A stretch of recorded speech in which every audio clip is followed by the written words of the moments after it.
Bien, pues continuamos con el programa. Vamos con tema nuevo. El nombre del dios celta de la luz, Belenus, fue rescatado del archivo onomástico para dar nombre a la campaña que puso en marcha la Xunta de Galicia para informar a los usuarios sobre la interpretación de las tarifas eléctricas, que no solamente vienen más engrosadas últimamente, sino que además no son fácilmente legibles. Don Delmiro, usted me comentaba esta mañana precisamente que tenía un tema personal con las eléctricas. Todos lo tenemos, todo acá, pero usted en concreto. Claro, yo tendré el mío, que no será diferente al que tienen los demás. Claro, conozco el mío, evidentemente, porque además también le estoy haciendo un seguimiento. Y hablamos de la luz de las compañías eléctricas, y yo tendré que decir en este caso que con la Iglesia hemos topado, amigo Sancho. Sí, que además pocas cosas de las que comentamos aquí podemos crear, digamos, más empatía que con esto, porque todo el mundo paga la luz, lógicamente. Evidentemente. Y pasamos en un espacio relativamente corto de tiempo a pagar una factura mensual por un importe que es más o menos equivalente al que antes pagábamos cada 2 meses. Por si fuera poco, una de las facturas es sobre lectura real del consumo, dicen, y otra es por estimación. La estimación no sé muy bien en qué se basa, porque yo sé, si tengo el ejemplo mío del mes de enero, cuya factura era un poco desproporcionada, y llamé para informarme y me dijeron que era la estimación de consumo de enero del año anterior. No sé si tiene algo que parecer o no, pero que si era excesivo me lo compensarían en las facturas siguientes. En las facturas siguientes se da la casualidad siguiente. Factura siguiente, 341 kilovatios de consumo, 69 euros de factura.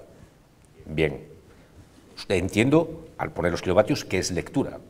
Factura siguiente, me sorprende porque vienen también los kilovatios, casualmente coinciden, 341, 69 euros. Yo hago la lectura y digo, bueno, ¿y por qué tengo que pagar yo 341 si mi consumo real son 280? Después, no vayas a reclamar, porque yo lo que me resisto a hacer es ir a la oficina, concretamente vivo en Santiago, y en Santiago me consta que la gente que atiende a la oficina es una gente encantadora y que, lógicamente, son unos sufridores más de la gestión que se está haciendo desde otro sitio. Entonces, a través de los canales que se utilizan para las dudas, reclamaciones, etcétera, es prácticamente inviable. Es imposible llegar a una persona con la suficiente autoridad o responsabilidad para poder dar respuesta a tus planteamientos.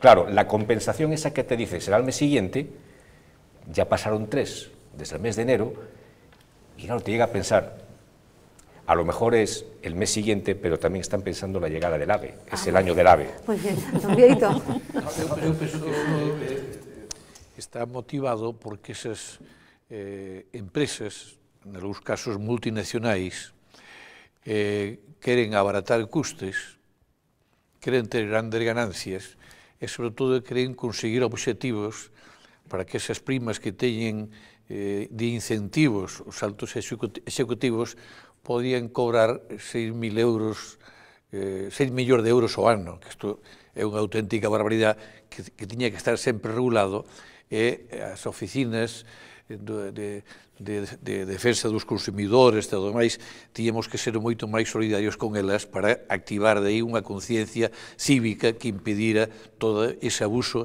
que é auténticamente un roubo encuberto.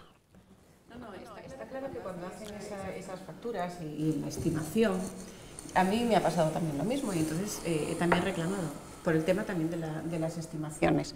Y el argumento es ese: tienen menos personal y ya no tienen que hacer las lecturas todos los meses, con lo cual un mes es estimado, pero lo estiman sobre el año anterior, con lo cual, por poner un ejemplo, si una vivienda estuvo arrendada el año anterior a una familia que gastaba muchísimo más, el coste de la factura de ese mes correspondiente va a ser una estimación altísima, que efectivamente después lo pueden compensar a lo mejor en el recibo del mes siguiente, pero mientras tanto, ¿quién ha aportado ese dinero? ¿Quién ha adelantado ese dinero?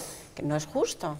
No es justo estar sacándole el dinero a las familias de esa forma, ¿no? Claro. Sí, sí, ahí yo creo que es una especie, como decía, de robo encubierto, pero amparado por el Estado. Es decir, a ti te cobran por adelantado un servicio que no te han dado y que a lo mejor no te van a dar. Yo creo que añado otro problema, es decir, esto es un bien primario, es un bien básico la electricidad, ¿no? Sí. Y entonces hay muchas familias que el coste de la electricidad, el subir las tarifas de la luz, este tipo de pago por adelantado, es decir, es algo en la situación en la que están muchas familias hoy en día, es algo muy grave. Es decir, a muchas familias subir las tarifas de la luz de esa manera supone privarse de otras cosas o no ser capaces de pagarla, ¿no? Sí, no, porque de otras cosas uno puede prescindir, pero de la electricidad en casa no se puede Ahí prescindir. creo que sí, que como es un bien básico, creo que a la hora de cobrar y de poner las tarifas habría que tener en cuenta las rentas familiares, la renta per cápita, los ingresos familiares, y no sé si es posible tarifar o buscar algún sistema que tenga en cuenta esa realidad, ¿no? Eu concordo en que é algo obsceno, non? É dicir, aparte de subir a luz un 4% máis IVA, non? Que o que falaba agora, que lle vai a supoñer a unha familia 200 euros o ano, é unha pequena empresa que tamén está pasando canutas, pois uns 5.000 euros, non? Se calcula que lle vai a subir, é algo obsceno. E engado outra cousa máis, non? É máis obsceno que os galegos paguemos o mismo pola luz cando somos produtores, non? É dicir, vai sendo hora de que en vez ¿Y qué hacer ante todo esto? ¿Quejarnos? ¿Y quejarnos ante quién? Porque yo estoy viendo que la atención al cliente, atención al ciudadano, organizaciones de consumidores, que decía don Vieito, pues nada de eso parece demasiado eficaz, demasiado operativo. ¿Qué hacemos? Sí, hombre, aparte o goberno xa dixo que polo déficit tarifario que non hai tutía, que aquí vamos a ter que pagar e apandar sempre apandamos os mismos, non? Os beneficios non se socializa, cando hai un problema socializamos o problema, axudamos a banca e facemos todo, non? Pero cando hai beneficios, o que decía Vieito, non? 6 millóns de euros de bonus un directivo é que é algo obsceno, non? É algo para enfadarse de verdade, non? Sí, Mira, yo no sé si estaréis de acuerdo en que la situación que estamos viviendo en este tema aquí ahora no tiene nada que ver cuando la gestionaba Fenosa ahora que se hizo cargo de Gas Natural. Sí. Yo, para mí, cambió radicalmente y empeoró una auténtica barbaridad. No, que el gas también subió. Ahora bien, no, todo. Yo puedo aceptar y puedo entender que a lo mejor la producción de la energía, pues a lo mejor la estuviésemos pagando, pues a lo mejor hasta menos de lo que correspondiera. Podría entenderlo. Ahora, que se produzcan las subidas en los términos en los que se están produciendo y en este momento, eso es una auténtica obscenidad. Sí, es Y obsceno, segundo, si vamos a ver, y siguiendo con el tema del... Sí, pero breve, que cambiamos de tema. Bueno, pues cambiamos de tema, venga, porque si no cojo otra vez carrera. Iba precisamente a los 6.000 euros. Sí. A los 6.000 euros. Estás equentando. Efectivamente. Estás equentando. Pero es que esos sueldos hay que preservarlos, no se puede. Hay que vigilar los otros salarios, esos no. Hoy escuché precisamente decir, hablando del tema de las hipotecas, y una propuesta que había para que con la entrega del piso se saldara la cuenta, y se ponían dudas porque había que preservar el sistema financiero. Claro, yo estaba pensando, el señor Botín y el señor González, yo estaba pensando, hay que hacer una proposición de ley, yo estoy dispuesto a que de mi nómina saquen una cantidad para preservarlos, porque esta pobre gente lo tiene que estar pasando mal. Sobre todo, estos ejecutivos que se acaban de jubilar solamente con 3 millones de euros al año. Solamente con esa cantidad. Pobres. Sí. Debemos de preservarlos. Sería una pena que entrasen en riesgo de extinción esta especie. Bueno, lo de la nómina no lo diga muy alto, no deberías, porque son capaces, ¿eh? Son capaces porque la avaricia... Ves una tertulia muy progresista, estoy dispuesto a ello. Estoy católica, casi. Es que, óigame, lo católico es progresista. Por eso. Es lo más progresista. Siempre lo ha sido. Es lo más progresista y algún día... Sacamos a pancarta, todavía no. Y algún día hablaremos largo y tendido. Siempre ha sido progresista. En el seminario del que yo soy rector, nosotros funcionamos con energías alternativas. No tenemos algo de electricidad y el resto son energías renovables. Ajá. Yo no me refería a ese progresismo, por pero ejemplo, bueno, pues también no, está bien, son paralelismos que está muy bien decirlos. Bien, pues seguimos hablando de sueldos, no de esos precisamente, sino de otros, porque Zapatero aboga por eliminar las rigideces de las economías domésticas para ganar competitividad. Alinear sueldos y productividad es la última, la última propuesta este fin de semana en Bruselas entre los líderes de los representantes de los países del euro. Tendría que bajarse mucho el sueldo. Bueno, pues vamos a ver, ¿qué es alinear sueldos y productividad? ¿Esto cómo se ve? ¿Cómo se sabe? ¿Cómo se sabe, por ejemplo, si en esta tertulia somos productivos o no? O si usted hace el artículo más largo, más corto, ¿cómo se sabe? ¿Cómo se mide? E que ZP ten que chegar mañán a Merkel e facerlle ali a ola Pero es que no conozco a nadie teño unha propostiña aquí e tal, pero... Pero Javier, es que no conozco a nadie que me sepa explicar muy bien qué es esto de la productividad y cómo se mide. Hombre, a prezada Angela Merkel, igual a fábrica de Mercedes, pois igual si cos tornillos que pon, etcétera, etcétera. E non sei si un cura, depende das homilías que diga, pero por exemplo, nun periódico é moi difícil de contabilizar que é mellor, si faz un periódico de teletipos ou se hai un redactor esforzándose durante 3 días para sacar un tema. Ese cambio de mentalidade que queren introducir os elmás, vinculando os sueldos á productividade, ten algo de razón no senso de que ata data había empresario e traballador no sistema marxista que estuvo imperando moito tempo, un explotaba e outro explotador. Hoxe, por ventura, o empresario xa non se chama empresario, chamase un creador de emprego, e ten outra filosofía, é un emprendedor, está mellor visto, ten incluso liderado de tipo social, e hoxe o emprendedor e os que traballan con ese emprendedor, para ser emprendedor non fai falta carreira ningún, nin título ningún, e de feito grandes emprendedores actuales na historia non pasaron siquera pola universidade. Aquí en Galicia temos un exemplo ben claro que é unha das persoas máis ricas do mundo. O importante é implicar aos traballadores nos resultados da empresa. Se a empresa dá beneficios, é evidente que hai productividade e entonces os sueldos teñen que medrar e non vir solo por a imposición dos sindicatos que negocian a veces en Madrid e non ten en conta as empresas nin as dificultades. Por tanto, aí nace unha nova xestión de implicación de todos os que forman a empresa, tense que se sentir implicados buscando resultados para poder levar un sueldo digno para a súa casa. A mí iso pareceme un cambio. El que ya está, digamos, a tope. Se está a tope a produción e hai resultados positivos, é evidente que o empresario ten que facer partícipe deses beneficios aos traballadores. Pero os traballadores hai que pensar do concepto de que son explotados e o emprendedor que é un explotador. Eso xa non funciona en absoluto.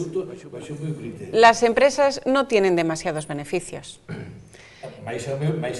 Salvo dos o tres. Hai que implicar e dirigir por implicación e por coparticipación en todo, nas dificultades e nos éxitos. Sí, pero ¿qué pasa entonces con esos trabajadores que están trabajando las 8 horas diarias, año tras año, porque llevamos ya unos cuantos años de crisis, en donde la empresa efectivamente no está teniendo beneficios, y sus sueldos, si efectivamente solo van a aumentar dependiendo de esa productividad, y la productividad la entendemos como beneficios de la empresa, que a lo mejor no hay beneficio, pero en cambio sí hay mucha productividad, y en cambio no hay un beneficio neto, esos sueldos se van reduciendo año tras año. ¿Por qué? Porque el IPC en cambio sí que va subiendo. Con lo cual, uno sigue cobrando exactamente el mismo sueldo desde hace 4 años, pero su poder adquisitivo es muchísimo menor. ¿Qué hacemos con esto? Hai que unila sempre o beneficio, é evidente. Non sei que é productividade, é producir máis beneficio, pero non hai, lóxicamente, entonces, quen é o culpable? Se o empresario participa cos obreiros corresponsablemente e dá participación para mellorar e para que aporten iniciativas e todo ademais, fainos tamén corresponsables do fracaso. Iso é unha nova línea que vai ser moi difícil de cambiar, porque claro, estamos acostumbrados de que o empresario il pense e garantice o sueldo que hai que dar a final de mes. Pero iso é moi difícil. E senón que o faga o Estado reemplazando a ese empresario. E ten que ir cambiando lentamente, ten que ir cambiando a mentalidade. Por ejemplo, esto en los funcionarios, en el funcionariado, por ejemplo. Uy, esos todos pierden. Os sindicatos é o que lle piden a ZP, non? Que explique cales van a ser as variables en SOU e aparte cal vai ser o salario mínimo tamén, non? Por exemplo, nos olvidemos que temos os dos salarios mínimos máis baixos de Europa. Por ejemplo, en la Guardia Civil, en la policía, ¿cómo se mediría esa productividad? ¿Por la cantidad de multas o el incremento de qué? ¿De qué? Recaudatorio. Vamos a ver, yo creo que esto es un proceso complejo. Es que es un proceso complejo y no es que cuestión... nadie sabe muy bien. Claro, bueno, es una cosa que parte de Alemania. Yo la verdad es que no lo veo nada descabellado. Ahora bien, sí es complejo y no es para analizar de una forma tan alegre o superficial como podemos hacer en este momento, donde solamente tenemos el concepto, pero no sabemos cuál va a ser su desarrollo ni cuál va a ser los parámetros que nos guíen en su aplicación. Ahora bien, habrá que tener varios parámetros.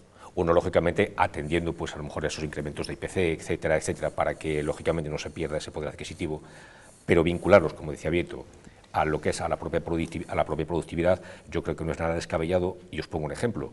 Imaginemos la empresa A y la empresa B, donde desarrollan la misma actividad. Una pues tiene una producción mucho más alta que la otra y los costes salariales por el procedimiento actual son los mismos, mientras que si lo vinculamos por ese otro procedimiento, estarían un poco adaptados a esa propia producción y probablemente a lo mejor esa corresponsabilidad de la que decía Vieto hacía que la B, que estaba en una situación mucho peor, pudiese tener otro estímulo para crecer. Es decir, no es aquí hora de decir, va a estar todo vinculado a la productividad y esto va a ser un desbarajuste, porque se va a acabar todo lo que tenemos hasta ahora y esto va a haber un cambio radical y brusco. No, de ninguna manera. Es un proceso y complejo, que no es para entrar en vigor ni el mes que viene ni en 2 años. A mí me parece un sistema demasiado problemático y complejo, efectivamente, porque ese sistema de las comisiones, en todo caso, ya se estaba aplicando en algunas empresas y efectivamente es efectivo. Cuando a un comercial tú le das, aparte de un sueldo base, una comisión por cada venta, por cada alquiler, por cada producto que vende, efectivamente tiene mucho más interés en sacar adelante ese producto. Eso es bueno, pero lo que también hay que tener en cuenta es, en estas otras épocas en donde hay una crisis económica grande, ¿cuál va a ser el sistema? Porque efectivamente estamos hablando en términos genéricos, pero es que yo creo que no sabemos nosotros el método, ni lo sabe nadie en este momento. El propio Zapatero, que es el que está hablando de alinear, yo creo que en el fondo ni siquiera sabe cómo juega esto, ¿no? La productividad y los sueldos. Bueno, a lo mejor era lo que comentábamos antes. El primero que se tendría que bajar el sueldo sería él, ¿no? Por la productividad ahora mismo. Bueno, los cargos públicos yo creo que a lo mejor les podría afectar a todos. Y estoy de acuerdo con Vieito que es un proceso de cambio de mentalidad. Entonces, hay trabajos donde la productividad es muy difícil de medir y hay otros trabajos en donde sí es más relativamente fácil de medir, ¿no? De hecho, por ejemplo, en todo el proceso de Bolonia, una de las cosas que se está midiendo es la productividad del profesorado. Y de hecho hay unas evaluaciones de cada profesorado, el tipo de clases, tutorías, etcétera, ¿no? Entonces, es decir, hay ámbitos en donde la productividad es necesario medirlo. Lo que pasa es que aquí aparece una lucha con los sindicatos. Es decir, porque claro, antes hablabas de empresas que pueden ganar más, pero es que hay empresas que pueden ganar menos. Y si entonces los trabajadores tienen unos derechos adquiridos, el problema es que pueden perder esos derechos por producir menos. Y entonces ahí es donde está el gran lío, ¿no? Entonces yo entiendo que exigir una cierta productividad, es decir, que haya unos parámetros, que haya algún tipo de criterio de evaluación de ese trabajo, es necesario. Y las grandes empresas y las empresas que intentan hacerlo cada vez mejor, ya lo establecen esos parámetros, ¿no? ¿Qué sucede? Que hay otros ámbitos donde esos parámetros no existen, como es, por ejemplo, en general en la administración. Entonces, y es la mayor empresa que tenemos en nuestro país, ¿no? Pero vos vedes un empresario que tenha contratado a un tipo que non é productivo. No, es decir, que non o ves. Sí, hay un empresario que es el Estado que lo hace. Claro. No hay problema. Por eso yo preguntaba también cómo se podía cuantificar, digamos, la productividad en los funcionarios. Bueno, he dito de todo isto, ¿no? Que hai moito funcionario, hai nos tamén moi bons. Buenísimos, hombre, moi bons, que parece que demonizamos co funcionario. Que duda cabe que sí, no. E hai moito funcionario cobrando 1.000 euros al mes.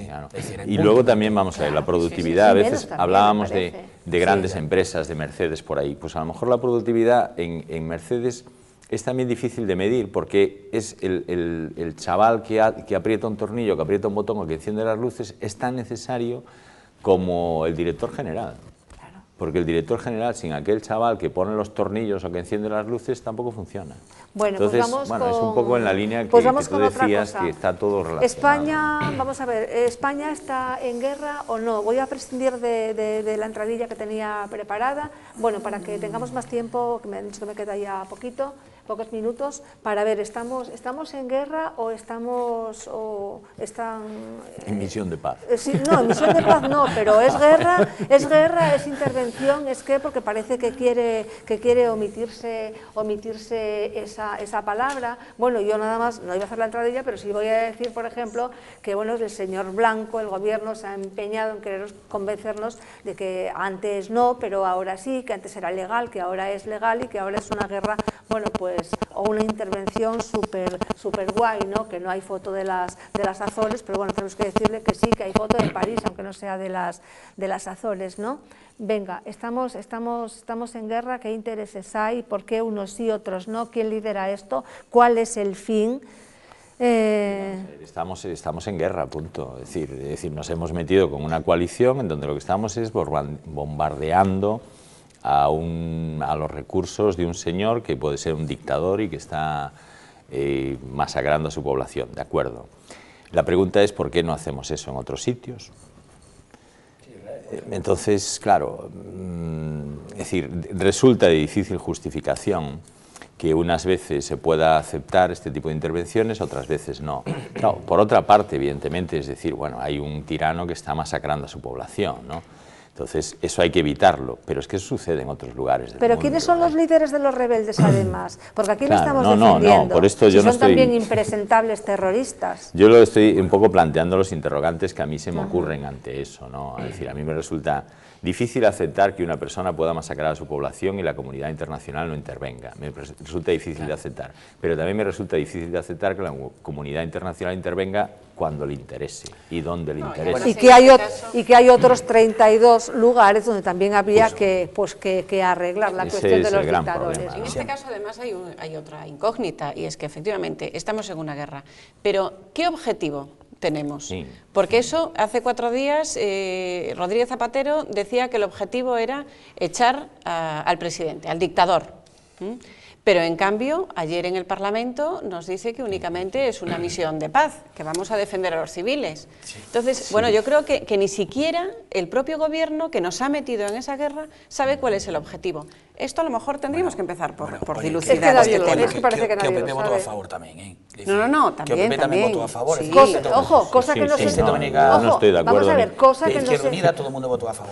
Hai unha cousa, é dicir, Izquierda Unida no. Bueno, Izquierda Unida votou, o sea, todo o mundo votou a favor, excepto BNG e Izquierda Unida. Claro. el ejército ya estaba allí de todas maneras, ¿eh? Pero, digo, está claro que interesa o petróleo, que non se mete noutros, que a sociedade internacional non se mete noutros lados, se non hai nada que xogar, está certo, e tamén, como xa que falamos antes da sanidade, tamén unha austeridade, pero eu digo, algo aquí máis cercano, se existise daquela sociedade de nacións, no 1936 sería moi bonito que entras aquí, porque coas masacres que se fixeron aquí, é dicir, eu creo que... Por parte del Frente Popular, todo hai que decirlo. Despois de pensar, por parte del Frente Popular, todo hai que decirlo. O sea, está esquecido, non vayamos a ya tal... que me saca la memoria histórica, vamos a dar ese apunte. Vale, por favor. Eu quería... Seriedad. Eu quería enmarcar eso... No terminó. No, digo... Un momento para que termine. Por favor, maestro. Venga. Ay, pobre, bueno, pues... Quería enmarcar esta situación na chegada de Internet, que se produce aí uns 20 anos, e que, por a chegada de Internet e as novas tecnoloxías, socialízase a nivel mundial a información. Estamos na sociedade da información, non do coñecemento, que xa é outra cousa, non? Eu creo que a sociedade da información globalizou a economía mundial, globalizouna por a información. E por a información globalizouse tamén a fame e os dereitos e as masacres e as injusticias que había. E claro, o mundo agora temos conciencia de que vive nunha gran hipocresía, porque o dictador de Libia viña a Italia, dabanlle abrazos, viña a España, dabanlle abrazos, e que dixe de Chávez e de outro calquera, tal. Entón, esa hipocresía que a veces aceptan os gobernos e os ciudadanos tamén, porque nos é beneficioso, porque lle vendemos armas ou porque tenemos de lá petróleo ou outro produto, porque nos interesa, pero estamos bendicindo e aceptando e apoiando.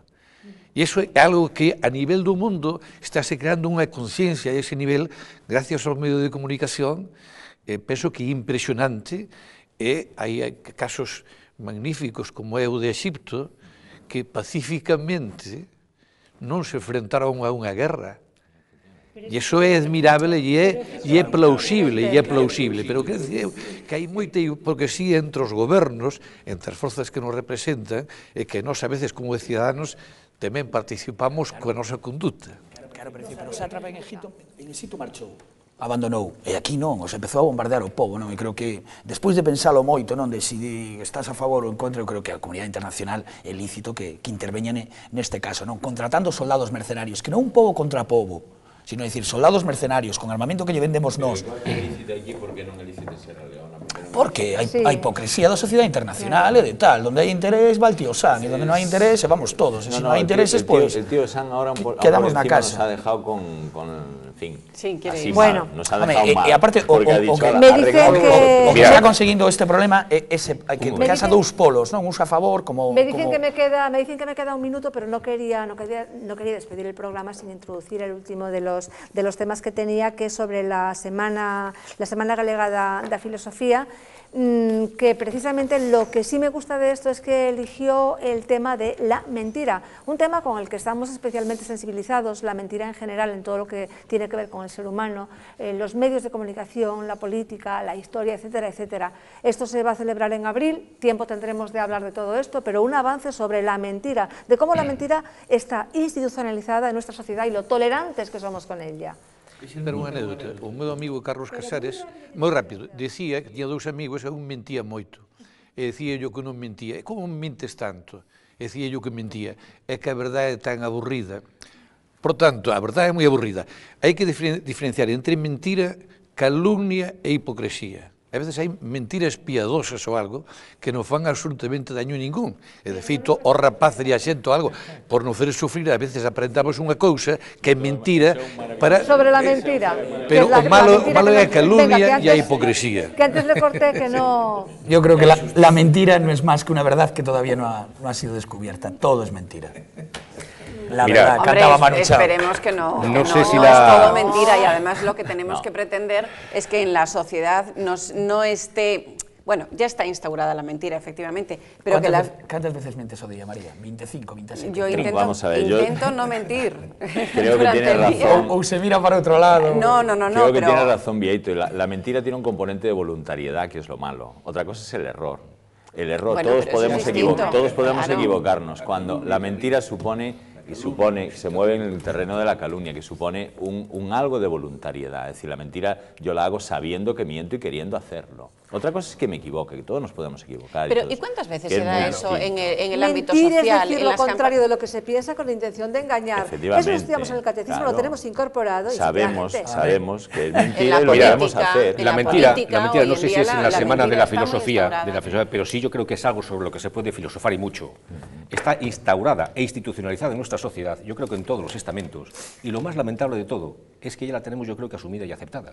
Yo creo cosa que no debiera de ser. No, existe en la política, existe en la iglesia, existe en la sociedad, existe en todas partes. La mentira. Y yendo al tema de antes, que yo no tuve ocasión de hablar, es una mentira, porque como somos de verbo fácil y de memoria muy frágil, no se puede, hay que contextualizar las cosas en el momento en que se producen, y lo que no se puede es mezclar churras con merinas. No tiene nada que ver Afganistán con lo que está pasando aquí. Nadie intervino en Egipto, nadie intervino en Túnez, porque no fue necesario. Aquí había que hacerlo, y lo que es una barbaridad es que la comunidad internacional haya tardado el tiempo que tardó para ponerse de acuerdo y hacerlo, como ocurrió en los Balcanes y como ocurre en otro sitio, y no se puede equiparar una cosa con otra, porque eso sí que es mentira. Bueno, se puso de acuerdo quien se puso de acuerdo, porque hay que reconocer que de los 27 solamente la guerra de Irak se construyó sobre una mentira. Perdón, a los kurdos los exterminaron. La guerra de Irak se manipuló vilmente. Fue una auténtica mentira. A los kurdos los eliminaron. Igual. A los cristianos siguen perseguidos en muchos sitios y los están asesinando y los están matando. Y no interviene la comunidad internacional.